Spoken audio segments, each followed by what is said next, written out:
All right, and we are live. So, welcoming everyone, welcome in. I do have a special guest here in front of me on the screen, of course. So, for those of you who don't know, here is Kelly Bissell. So, Kelly is the CVP of Microsoft's Abuse and Fraud Unit, and we are going to have an interesting conversation because I will tell you, Kelly is an interesting person. And right before we started this, we're just having a quick conversation on the best food. I'm going to save that for the last thing for today, in case you guys are curious on what Kelly's best food is. But other than that, Kelly, welcome in. Welcome in. We're happy to have you here. Avi, thanks for having me. I'm super happy to join you.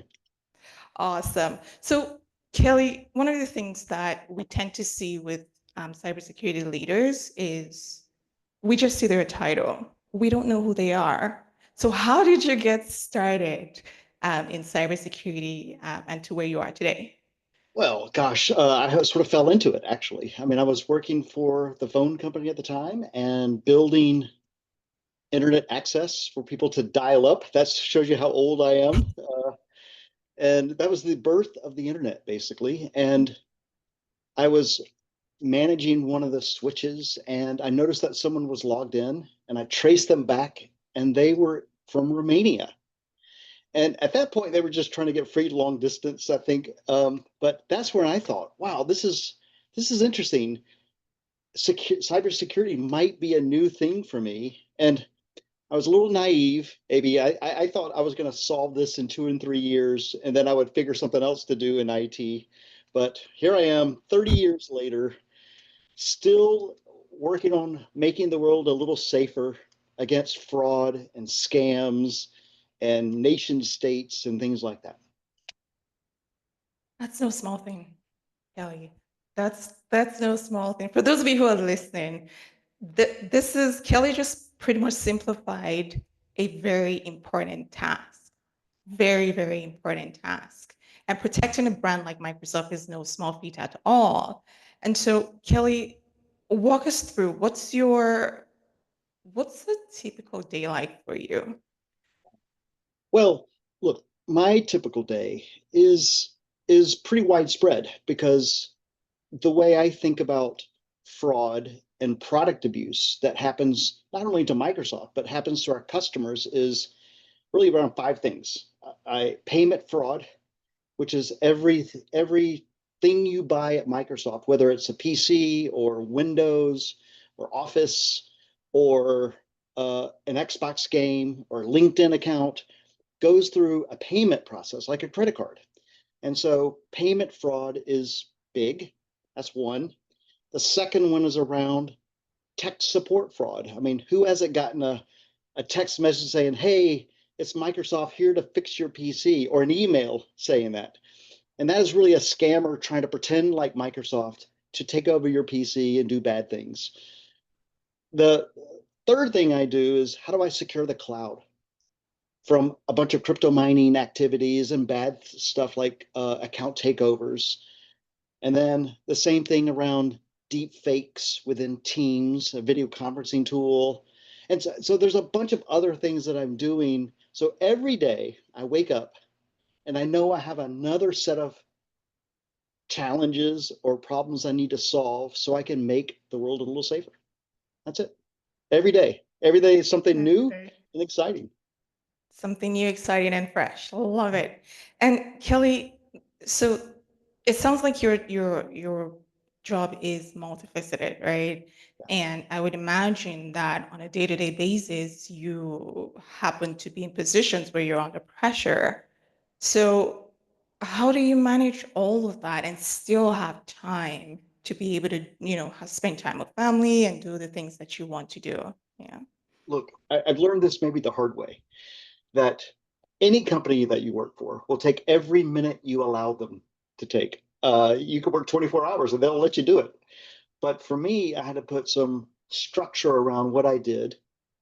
The second thing I had to do is hire incredible leaders so that I don't have to do everything. I can manage, leverage that work to a team. And the third thing is be thoughtful and pragmatic about how I approach problems. I mean, so I have a data science team that really builds models for heavy detection of fraud and abuse. So the machine can solve a bunch of things on its own. It doesn't have to be a manual effort. So I learned that a long time ago, that if I can build the right structure in place, then I can have a good work balance with, family and personal life. Wow. See, this is the thing that I find very interesting, right? Because for some people, I think, and I'm going to quote you here, I learned very quickly that if I don't build that structure, Right. and I find that in this industry, a lot of cybersecurity leaders struggle with that. They struggle to even get to a place where they're comfortable enough building a structure and a team that can hold that support. And so, what led you to transition to the part where you figured it out and you knew you had to do this? Well, it's probably because, years ago, my wife reminded me that there's more than just work. And I didn't want to miss baseball games and basketball games of the kids and, recitals and things like that. So I had to really be thoughtful about how I approach work, smarter, and trust. Built into the DNA of a bunch of cybersecurity people is maybe not a lot of trust. That skepticism is what makes us good. But I had to learn to really rely on others to work, as my friend Vasu at Microsoft says, cybersecurity is a team sport. And so we have to work on it in a team environment so we can solve the problem better. Hmm, hmm, hmm, hmm. We're going to piggyback on what you just said about cybersecurity being a team sport, because there's a lot of gist there. So, Yes. in that you have this structuring team that's working for you, what do you think? What's one single advice that you would give to another CISO or cybersecurity leader who is literally underwater and struggling to get to where you are? Yeah. Look, I think you have to actually think outside of yourself. But I would say that there's three things, I believe, three attributes that matter. One, work in a team, just like we talked about. Two, be a learner.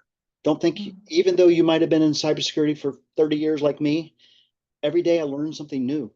And if you have that open mind, you can actually be more creative in thinking about solutions. So if you work in a team, be open minded. And the last one I think is just as important, is have grit. mm, Stick to a problem until you solve it. Focus on that problem until you can get through it, and then you can move on to the next set. So I just think these three simple attributes are important, and none are more important than the other. You got to work all three of them at one time. mm. That's as you can see, I'm quiet, and I'm usually not quiet. So that's a sign. But I want to park here a little bit because you've raised a very interesting point. And one of the things that I hear a lot is that, AB, there's so much going on. How am I supposed to do Yeah. all of this, right? When there's literally things really, if you could describe it, things being thrown at your face.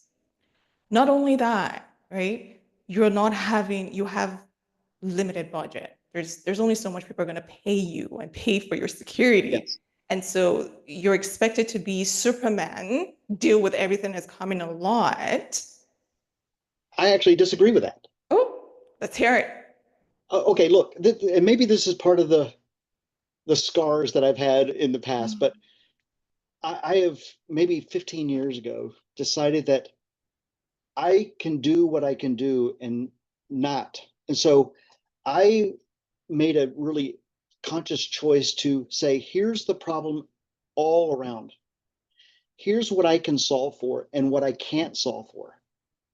And I would have this conversation with my manager, and really have this conversation and say, which do you think we want to do?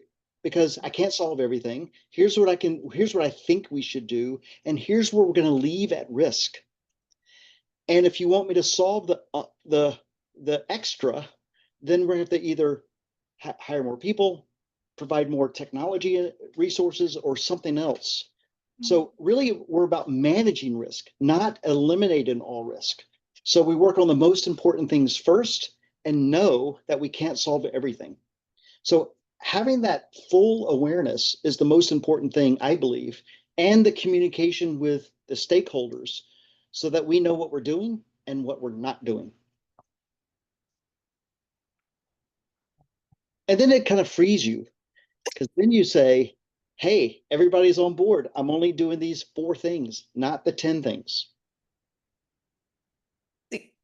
Kelly, because you raise a very, this is how I'm going to describe it. Okay.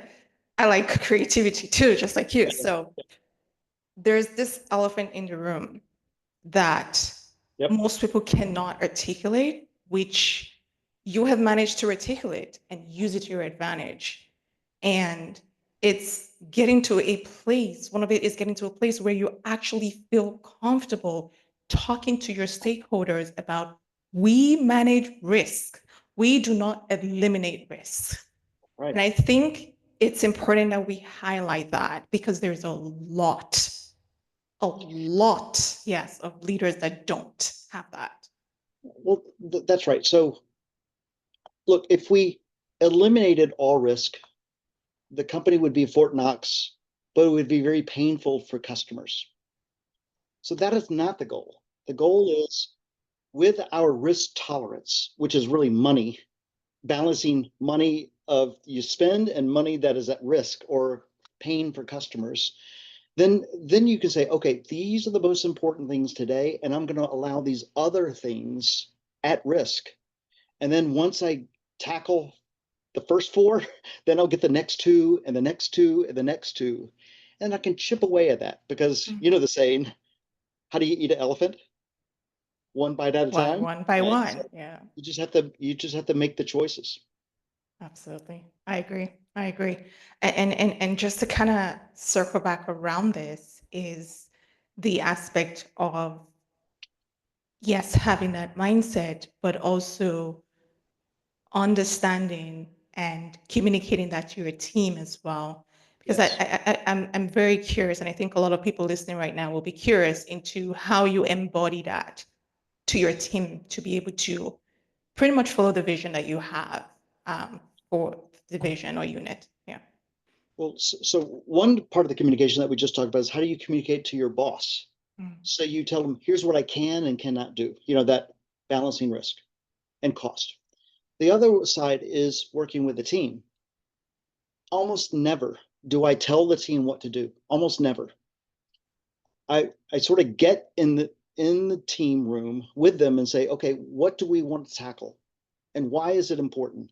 And then we work together as one team. I mean, I happen to be the quarterback on the team, but we have very important wide receivers and running backs or, team players. So I want input from everyone. And then we decide this is what we're going to tackle and this is what we're not going to tackle. And so then you have immediate buy in from the mm, team on the priorities, and then we execute. So the way I work, and everybody's different, but the way I work is a player coach sort of model where mm, I sit down with them and we talk about what is important. Yes, I have a point of view, but so does everyone else on the team. And then if we have a tiebreaker, then I'm going to declare this is where we're going. But I would rather the solution come from the team mm, because that's where you get the most creative ideas. mm. And that's what I really like. I agree with you. I agree with you. And that's the power, almost kind of like the power of having so many brains in one place Right. and leveraging that. I mean, if I have to make all the directions, we're in trouble. We don't have the right team. So I actually want people that are extremely good, maybe even better than me in areas. So that we can really sharpen each other. Mm, yes. Yes. And there's just kind of from what you're saying, I can tell that there's this certain level of camaraderie or trust that your teams will have with you because it takes a certain level of care to even Oh, want to sit down with them. Yeah. totally. And you know you're doing well when your team disagrees with you Mm. and doesn't feel anxious about it. I am used to getting overruled by our team. I mean, isn't this what he calls psychological safety? So Yeah, being able to pretty much, yeah, that's amazing. That's amazing. And I want to talk a little bit more about psychological safety because I know you've been in the industry for 20 plus years and you've worked in various industries.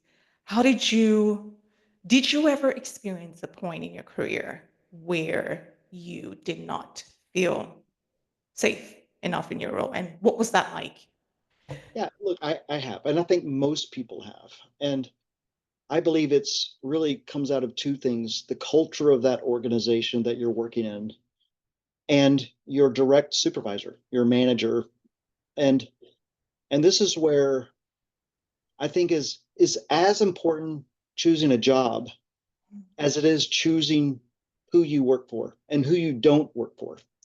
And so most of my managers, my supervisors have been superb, and I've learned like enormous things from them.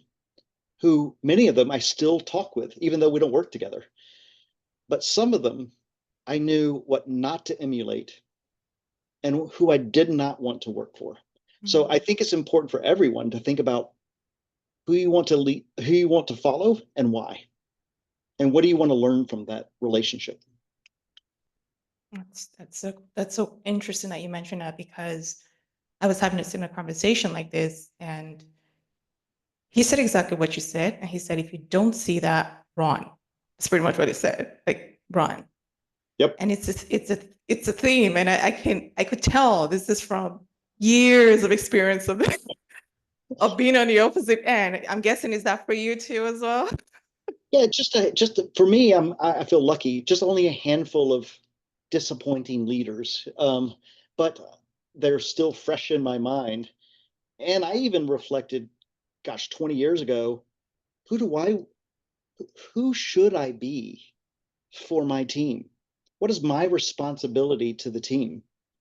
And so I actually believe that even though I lead this team, I'm actually serving this team. And so I think this is how leaders should be, a servant leader, and how we solve this problem. Yes, hold them accountable, but also empower them, listen to them, learn from them. And if we do it right, then we can really achieve enormous things. I agree with that. I agree with that.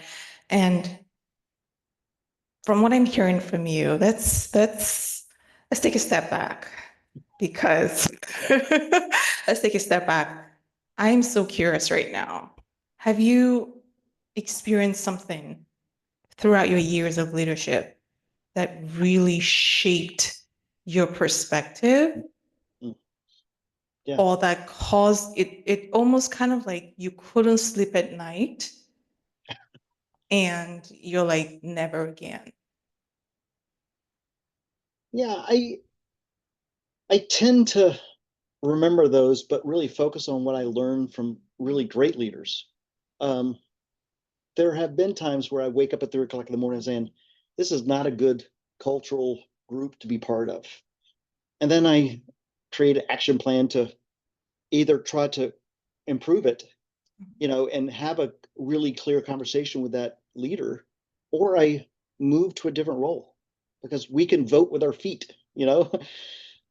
What I tend to remember are those incredible mentors that held me accountable and changed how I thought about things. And there have been probably four or five in those 30 years that I still revere because I've learned so much from them. And so I try to emulate those good actions. And also my responsibility, I think, to pass on that mentorship to others, to the next generation of leaders after I'm old and retired and so forth. Sounds good. That's a beautiful to hear because this takes me to my next question. Okay. You're thinking about the way you lead and how that's going to change the future. We're in a current time right now where there's a lot happening. Yes. And what do you think? What do you think is kind of like the biggest issue right now that we are, as a community in this industry, are currently facing? Well, I think it depends on which realm we're talking about. If we're talking about the internet, it's one thing. If it's talking about, I'm not into politics at all, but I think if I boil it down, everything, I think we're in this new era of leveraging advanced technology like AI, but we have to maintain truth. And so we have to be sure what is truth, whether we're talking about technology or business or politics or whatever. And so I think the biggest thing that we have to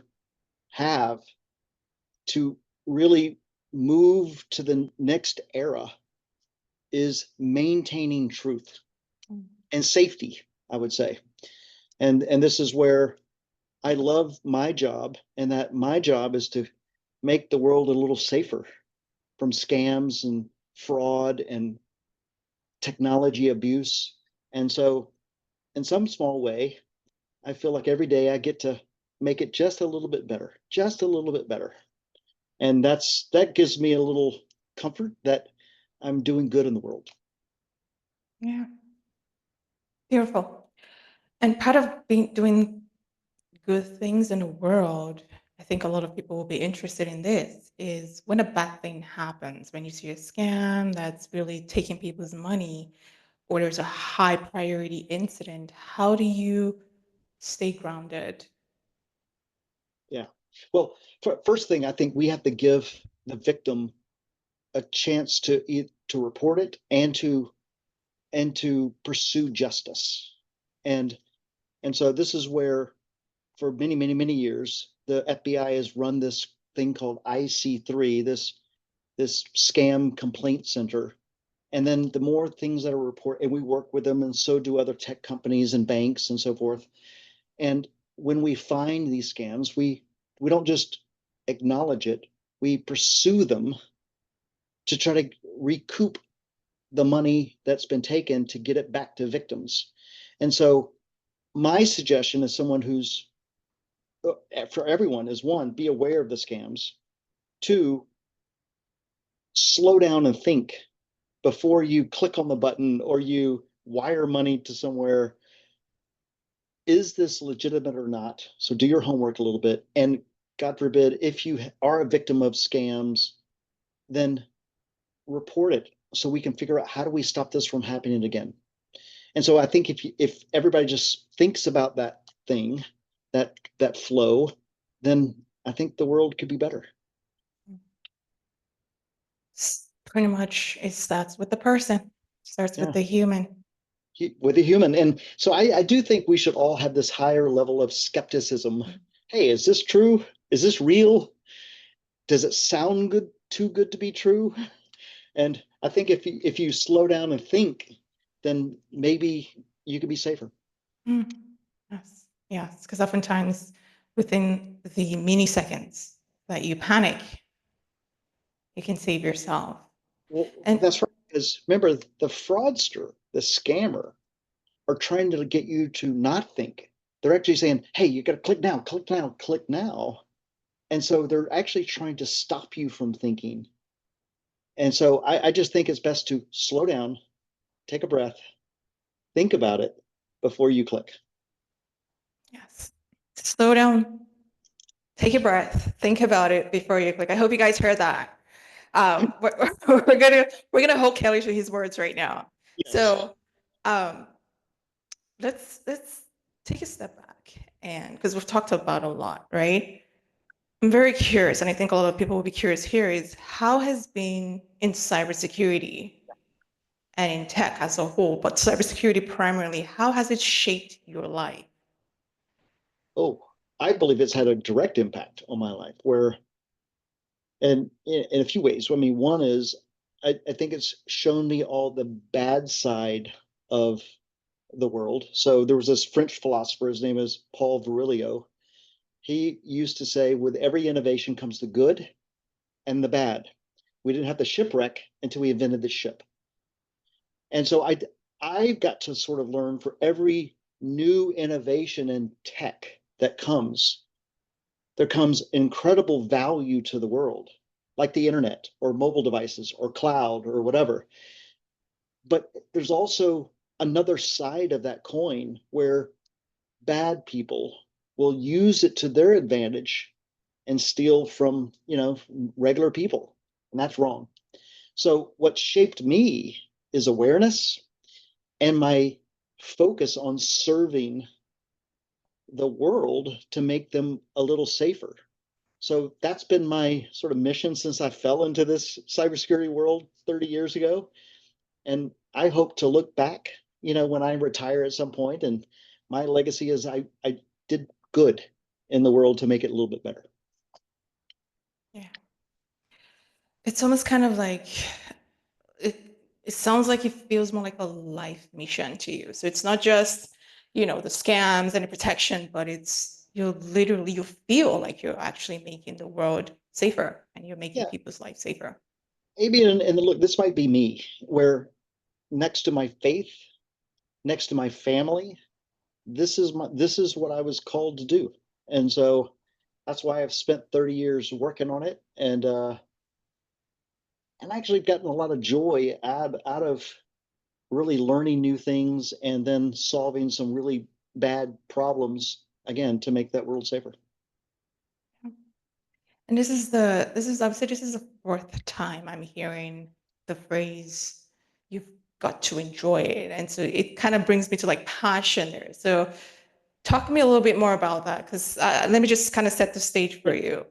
Okay. Um, what I've heard is, yes, but there's a lot. If I didn't love this, if I wasn't passionate about this, I would have left a long time ago. And I'm so curious to see how that has played a role in helping you just kind of manage everything that comes with being in this field. Well, maybe look, I sat down with a group of college students one time, and the question was exactly what you're asking. How do you know that you really like cybersecurity? And my sort of view on this is when you decide to do something and the more you learn about it, if you have this insatiable desire to learn around anything, whether it's being an electrician or a plumber or a cybersecurity person, the more you learn, the more confident you are, the more you actually enjoy it. So I think no matter what field someone goes into, and I hope they go into cybersecurity, but they do, like have that insatiable desire to learn all you can, because when you do, you actually have a lot more fun because you're more effective.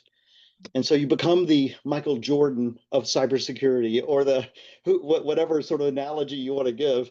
But when you're good, you know it. When you're LeBron James, you know you're good and you have a lot more fun at it, you know?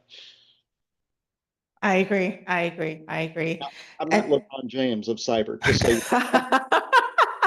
so you so Kelly, pretty much you set the record straight. Okay, I hope everyone is listening. He's not not at all. Kelly's not the LeBron James. Got it. There's another aspect that I think a lot of us want to get your perspective on is the concept of human resiliency. So I know we talked about humans being humans, but Yeah. I think, again, with everything that's going on, and what do you when you think about human resiliency, and what do you think we can do to be able to build that within cybersecurity professionals, especially you in your role where you're leading a large team? Yeah, it'd be the look in the industry of cybersecurity, there's a lot of burnout because of the workload, of the big problems that people see, the constraints they have on what they can and cannot do. Um, the ones who thrive in this environment are the ones who who really communicate well what they can and cannot do. And the ones who become overwhelmed are the ones who think they must do all of it, even though they don't have the resources or the capability. And that's what brings on stress. So, my suggestion is in any field, but especially cybersecurity, that you have to be really thoughtful and pragmatic about what you can accomplish with what you have and be clear what you cannot do so that not only are you clear, but also your manager or your stakeholders are clear too. So when something happens bad in that unmanaged area, everybody's aware we took the risk of that side. So I think communication is really important with clarity about what you can and cannot do. Yes, I agree with that. And I'm just gonna highlight something, Kelly, because I've seen both sides, and your perspective it sounds like it's coming from someone who not only do you have you're confident in your ability, but you're authentic because you know what I mean? Yeah, The thing about what you just said is, be clear on what you can and cannot do. It takes a certain level of comfort with yourself that's right. to even be able to admit that. That's actually one of the maybe the biggest problems that we have in this industry is people feel like they have to be Superman or Superwoman. And I think you need to create your own ability to be clear about what you can and cannot do and have that confidence that it's okay. And I think when you're actually upfront about it, that actually gives you more confidence Mm. and actually makes you a stronger leader is when you're clear about what you can and cannot accomplish. What, and I say you as a person, but also you and your team. And so I think everyone must be much more clear and communicate those things to those stakeholders so that we have clarity, Mhm. shared clarity, you know? Shared clarity, like that. Shared clarity. Yeah. Yeah. And then it becomes everyone buys into that. And then no longer do you have to carry that burden by yourself. Well, I also document it. Oh, So that I have the yes. conversation, then I say, here's what we're doing, here's what we're not doing, so that because sometimes selective amnesia happens, you know. So it's really important to be clear in an email or a plan or whatever, right? Yeah, I agree. I agree. And I've used that term too. You're the second person I'm hearing saying that. I thought I was just the only one that used to use that, but I'm glad it's not just me. Yeah. Um, there's another aspect that I want to learn a little bit more from you. Have you had the experience where you were managing a team and then one of your team members was burned out, right? Or felt stressed out? Like, how did you approach that? And how did you um, manage that within your capability? Well, for me, everybody's a little different. For me, if I see, usually you can tell pretty easily if someone's super stressed or they're becoming burned out. So I think the first step for me is I need to observe. I need to be engaged in observing how people are doing because I think I owe it to them. And then I would come to them and say, "Hey, so and so, how you doing?" And be authentic myself to say, I feel like you're stressed out. What can I do for you?" And if you if you approach it that way, as opposed to saying, "Why aren't you getting things done on time?" It's a different approach. And then you can have a trusted conversation with that person. And then we can figure out together what's the solution. It might be that we get more resources. It might be that you, for some limited amount of time, you just have to get it done, right? But it depends on the situation. And I think, again, transparent communication with each other is important. Yeah. And with having that transparency in there, it's also empathy because you've been able to sit down with that person and really see them. Yes. I think the art of empathy is absolutely critical. So you're totally right about that. And I think empathy works both ways, both with, what's at stake and what must we do, but also what's achievable and what's going on even in the person's life, that we have to make some adjustments and be comfortable with those adjustments. Yeah, yeah, yeah. I like to throw a curveball question, and I've got one for you. Okay. What is the hardest part of this job that most people don't see? The hardest part? Mhm. That most people don't see. Um, I think maybe a couple of difficult parts is, and both of them are outside your control. So one is, um, with either an external party like a government agency or a peer in the environment, that you can't get them to do something that's going to help your own work. And so it's outside of your control. So you have to influence that function. Uh, the other harder part is when you have constraints on your own ability because of budget or personnel or other things. So I would say that things that you can't control. So the things that we can control, they're easy because we can control them. But the things, it's either external from the company or a constraint about what we need to do. That is what is difficult and adds stress. So again, back to communication. If we can communicate what we can and cannot do and what we need to do, both internal or external, to get a job done, that's what we have to focus our attention on. And then, most important thing, and this might be where a lot of people get it wrong, when you accomplish something, we have to evangelize that accomplishment, reward the people that did it, highlight the either internal or external people that actually got that job done, really praise them. Right. Because when we do, we cement that relationship, and we sort of drive this need for them to go, okay, what's the next thing we can do? And so I think in business, we sometimes forget about the praise and evangelism side, that we've got to do better. 100%. 100%. Especially, and I love that you bring that up because oftentimes what I hear is it's not that many leaders mean to do that. It's just this next Yeah, priority. It's just the, you it's the know, timing of the urgent. And exactly. what we have to do is be thoughtful Mhm.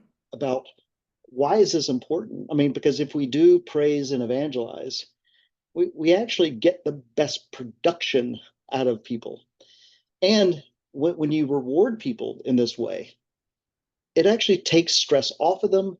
It fills it gives them recognition of their worth and value and so forth. So I think we got to do that. Yes, we have to hold them accountable, but we also need to praise them. But Mm. normally we just focus on the accountability side. I think there's the other side of that coin we got to get right. I agree. I agree. There's, I think I was talking with someone, right? And they were telling me about one leader that has made a change in their life, even though they've left them. Yeah, And in that conversation, all that kept coming up was, oh, when this happened, they stood up. They made us know that they cared. And I think people even receive that. Your team starts to see you differently. right. It Right. starts I to see mean, you differently. look, my team is an incredible team. I mean, and they know it. And when you're the best team on the planet, it gives them confidence, swagger, not arrogance, but swagger to do even better, you know? Yeah, yeah. And that swagger is important. Let's not undermine it. Right on that. That's important. That's important. I But love that. Go as long ahead. as it doesn't go to arrogance, right? Yes. It needs to Yes. stay at the swagger, but don't tip over. I agree. I think they say there's a fine line between confidence and arrogance, and it's, Yes, yes. being smart is knowing where that line is and how to But this tell is that. where, if you're a life learner, it sort of tampers the arrogance, because the more I know, the more I know I don't know, really. Yes. It's the ones who think they know it all, they don't know enough. And so I think if you're a lifelong learner, you can have that swagger, confidence because of what you've accomplished. But no, there's so much more to be done. Yes. Yes. And there's a certain level of humility that comes with that. Totally. I mean, look, we get a lot of stuff right, but there's a lot of stuff we get wrong. Acknowledge that, right? That's true. That's true. Learn from that. That's true. Yep. Yep. And ability to even recognize that too and be okay with that is yeah, it's a differentiator from one person and another. Look, annually, I sit down and I write a year in review. Here's what we got wrong, and here's what we got right. And I make sure I'm balanced because I want to recognize what we got wrong so we can learn from it. So in the future, we can avoid some of those things. And it does keep us balanced, I think, a little bit more humble. And Right. there's, yeah, that's right. So I like doing it because it helps us be grounded. Yeah. Yeah. Especially in this field where you never know. You literally don't know what could happen tomorrow. That could just change everything. Look, I think in this space, you're totally right in that back, when I first started in this game, I used to lay in bed thinking, maybe we're hacked and we don't even know it yet. And to have that little bit of fear, I think is a healthy, not over fear, but just a little bit is important so that we can continuously think, where might the next thing be? How do we hunt for that thing? How do we make sure that we have the right controls in place? So in this world of cybersecurity, it it has to be in our DNA for that skepticism. Yeah. Yeah. Healthy level of skepticism and the That's right. ability to, not necessarily accept everything and think everything is all well and good. Yeah. Look, if for the ones who accept that everything's good, they're blind and they're going to be caught, by a data breach or something. So some of us in this world will say you have to be a good paranoid person to be in cybersecurity. I tend to not to be a paranoid person, but more of a skeptical person, like Mm. healthy skepticism to say, have we done enough? Where do we not look? Where might the attacker go next? Forecast these things. And the more we do that, the more we realize we'll never run out of work to do. Absolutely. Keeps everyone employed, as the saying goes. Yes. So Kelly, I don't know about you, but we can keep going on and on and on and on. But we're coming towards the hour here, and I just had one question and I want to ask you, and this might take you some time. So Okay. just Okay. just one. All right. If you had a magic wand Ooh.